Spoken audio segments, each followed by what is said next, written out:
On Thanksgiving Day, having some prep work done ahead of time is going to take a lot of the stress, a lot of the headache and hassle out of that Thanksgiving meal. One of the ways to do that, let's say the potato, is you bake them ahead of time. That's fantastic, but now you got all these other bowls and stuff if you want to offer a loaded baked potato. We're going to take all of those bowls. We're going to take the potato and we're going to mash them together. Then we're going to bake it again. It's kind of like a twice baked potato casserole, and that's what we're whipping up for you. A spectacular side dish coming up on Culinary Nunnsense. I know what you were thinking during the commercial break. Twice baked potato casserole? Rumble, rumble, rumble goes the tummy. Yeah, this is an awesome dish, and it's become quite the fan favorite for some of the cooking things that we've done around town. It starts off with the humble potato. You can use russet, you can use red, but I encourage you to move away from those two for this dish and go with the yellow potato. Look at these. These have already been boiled, about 12 minutes cooking time.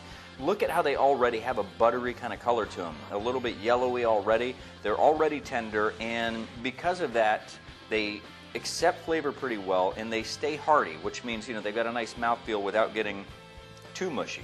Mashed potato, good. Mushy potato, not so good.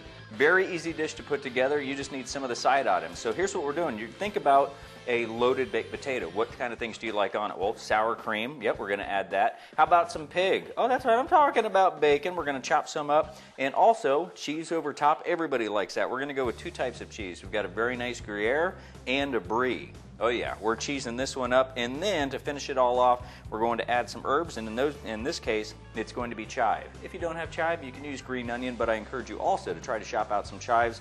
It's got a little bit more of the gentle onion flavor and really parts well here with the creaminess of the dish. So let's get this thing started. When it comes to the cheeses, if you like Gruyere, do more Gruyere. If you like Brie, add more Brie. If you don't like either one, you can also add your own cheeses. Cheddar works well in these dishes.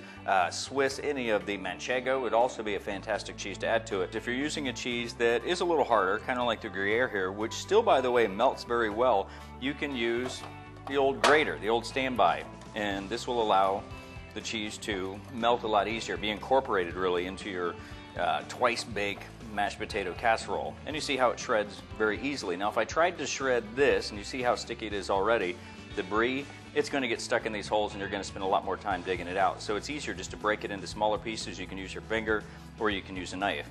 Now when it comes to the potato, I like the mash style. I like to have those little bits of chunks in between, but if you want something that's a little bit more uniform, you can do it as a whipped potato, and that would be taking the beater. But here's what I would say if you're going to do the whipped. Remove the skin. I like the rustic feel and look with the skin, so I leave them on when I boil my potatoes. And then I break out the old masher. Yep, just like Grandma used to use. And we're going to, after boiling these potatoes about 12 minutes, just enough to the tender all the way through, we'll let them dry in a colander, because we don't want a lot of excess liquid in here. We want to add liquid that's a flavor, and we start to mash. Once we get the potatoes uniformly mashed, where they still have some of those chunks in, now we'll start to add some of the ingredients. And the first thing we'll add is a little bit of the Gruyere cheese, as well as some of the Brie cheese. But we're going to reserve some of this, and that goes on the top right before we get ready to bake it. So add in some of the Brie, some of the cheese, and let's also add in a little pinch or two here of some of the chives, and go back to mashing. Now we're going to add some liquid. If you want to make this a little lighter, you can use some chicken broth or chicken stock to thin this out. But me, it's Thanksgiving. Let's throw caution to the wind and say calories, schmalories. I'm going to go with some cream. This is just regular whipping cream, not heavy whipping cream. I'll add some more cream to it, but first I'm going to add some sour cream. Get that all in there. The addition of the sour cream is going to act kind of like the cream here in the fact that it's going to be a liquid, and it's going to also help to bring a lot of the flavor as well as help to make the potato a little bit more moist and a little bit more cream. Now I think any good chef is always going to reserve a secret, but you know me, you and I, we get along here, so I'm going to give you my secrets. One of the things that I like to add, roasted garlic. I lightly roasted these. I didn't want a lot of the caramelization here. I just wanted a really mild but a very soft garlic flavor. So as you see, these things just fall apart right in your fingers. And last but not least, let's not forget the pig. In goes the bacon.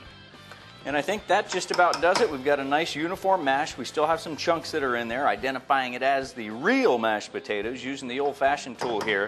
And what we're going to do now is we're going to put this in a casserole dish, put a little cheese on top of it, and get ready to bake it. Remember, this is twice baked mashed potatoes. We're going to take this, pop it into a broiler, and melt our cheese.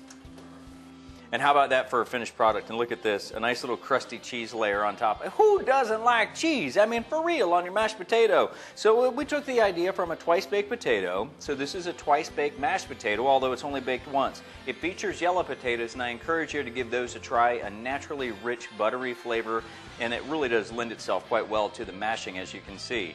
We added some roasted garlic. We put a whole lot of cheese in, and of course some chives, salt and pepper, and all the good stuff. And here's what you have. You have a cheesy, spectacularly easy side dish that is sure to bring back those that you invite to your house for Thanksgiving back to seconds. So go ahead, peel it if you want, leave it rustic with the skin on, add your garlic, add your culinary nonsense. And I think when you get to that dinner table and your guests try your side dish, they'll be saying, there is none better.